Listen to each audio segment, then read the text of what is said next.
అందరూ వస్తారు.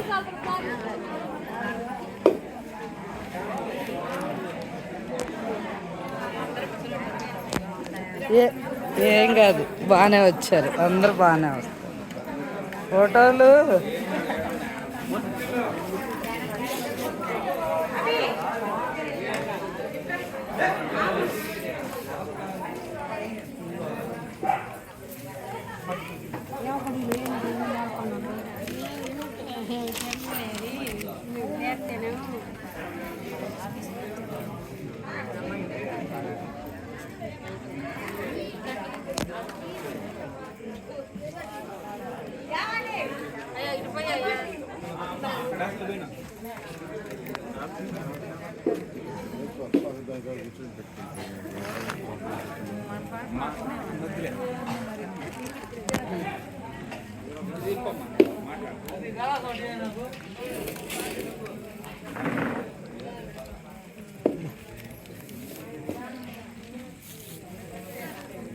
అయ్యో శివాయ నమః. ఓం శ్రీ మాత్రే నమః. భగవద్భక్తులందరికీ హృదయపూర్వక ధన్యవాదాలు. ఈరోజు చిన్నగార్లపాడు గ్రామంలో మంగళవారం అంటే ఇక్కడ వరుసన దేవాలయాలు ముక్కంటేశ్వర స్వామి, రామాలయం, ఆంజనేయ స్వామి, ఈ 3 దేవాలయాలు పక్కపక్కన కలిసి ఉన్నటువంటి మరి పల్నాడు జిల్లాలో కారంపూడి మండలం చిన్నగార్లపాడు గ్రామంలో ఉన్నటువంటి దేవాలయాల్లో ప్రతి మంగళవారం అంటే అనేక భజన బ్రహ్మంగారి గుళ్ళో, అలాగే వినాయక స్వామి దగ్గర ఇట్లా గురుపీఠం నెలకొకసారి సత్సంగాలు, ఇట్లా అనేక రకమైన కార్యక్రమాలు జరుగుతున్నప్పటికీ ఈ గ్రామంలో వీళ్ళు ఎక్కువగా మంగళవారం ఆంజనేయ స్వామి యొక్క దేవాలయాన్ని ఎక్కువ ప్రాముఖ్యంగా తీసుకొని ప్రతి మంగళవారం మినిమం 200 మంది జనాభా కూర్చొని సంకీర్తన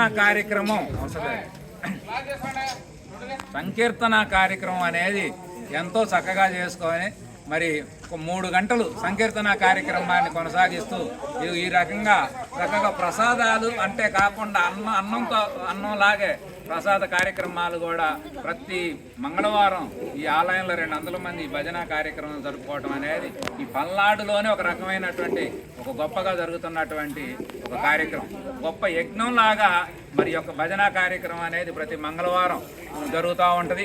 ఇక్కడ సంకీర్తన చేసేవాళ్ళు సంకీర్తన చేస్తూ ఉంటారు, అక్కడ ప్రసాదాలు తయారు చేసేవాళ్ళు ప్రసాదాలు తయారు చేస్తూ ఉంటారు. ప్రసాదాలు కూడా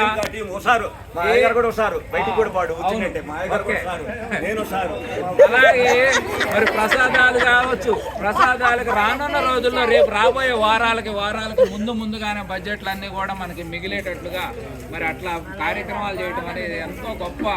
మరి ఈ గ్రామం ఒకప్పుడు మనకు తెలుసు, చిన్నగార్లపాడు, కరాలపాడు, ఈ పాడులన్నీ కూడా ఎంతో గందరగోళంగా గొడవలతో మరి కుళ్ళిపోయినటువంటి మానసిక వ్యవస్థలతో ఎంతో బాధపడ్డాం. కానీ ఈరోజు కులమతాలకు అతీతంగా ఐకమత్యంగా ఎంతమంది కూర్చొని చక్కగా కార్యక్రమాలు చేసుకోవటం అనేది మనందరం జన్మలో చేసుకున్న పుణ్యఫలం అని చెప్పాలి.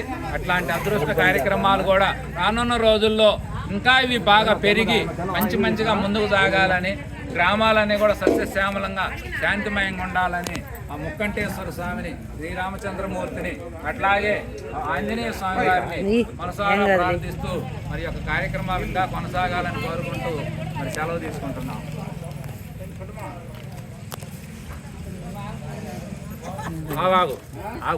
ఆపలేదు.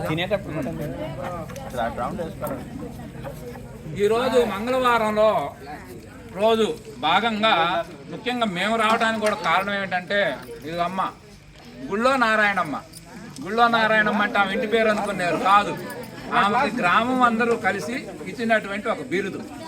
ఎందుకు గుళ్ళో నారాయణమ్మ అంటే ఎప్పుడూ కూడా ఈ గ్రామంలో ఉన్న దేవాలయాలు బాగుండాలి, భజన కైంకర్యాలు బాగా జరగాలి, ధూపదీప నైవేద్యాలు బాగుండాలి. అట్లాగే గురుతత్వం ఎవరన్నా కాషాయం కనబడితే చాలు వాళ్ళు వెంటబడి పట్టుకొచ్చి కాళ్ళు పట్టుకొని పట్టుకొచ్చి కూర్చోబెట్టి అందరిని పిలిచి మంచి మాటలు చెప్పించి ఆ రకంగా వాళ్ళందరినీ కూడా ఇక్కడ గురుస్థానాన్ని కూడా ఏర్పాటు చేసి గురుపీఠం ఏర్పాటు చేసి ప్రతి సత్సంగాలు నెలకొక సత్సంగాలు వీడన్నీ జరగడానికి కారణం మూల కారణం మా నారాయణమ్మేనయ్య.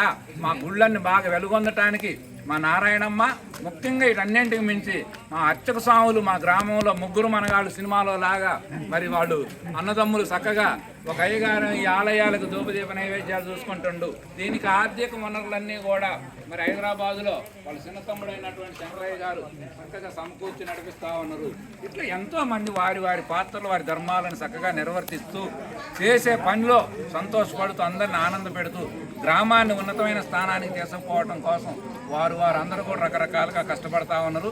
అందులో ఈరోజు ఈ మంగళవారం వంతు ఈ గుళ్ళో నారాయణమ్మ గారు వంతు రావటం మమ్మల్ని ప్రేమపూర్వకంగా ఆహ్వానిస్తే రావడం జరిగింది. అందులో చక్కగా మా అందరిని బాగా చూసుకున్నారు. అమ్మ కూడా వయసు 80 వచ్చింది, 20 కూడా రికార్డు పూర్తి చేసి 80 అయిన తర్వాత చక్కగా పుష్పక విమానం ఎక్కి వైకుంఠం చేరాల. అది అందరు టాటా చెప్పుకుంటా 100 లేకుండా 100 అదే 20 గడవాలుగా. ఓకే అమ్మా.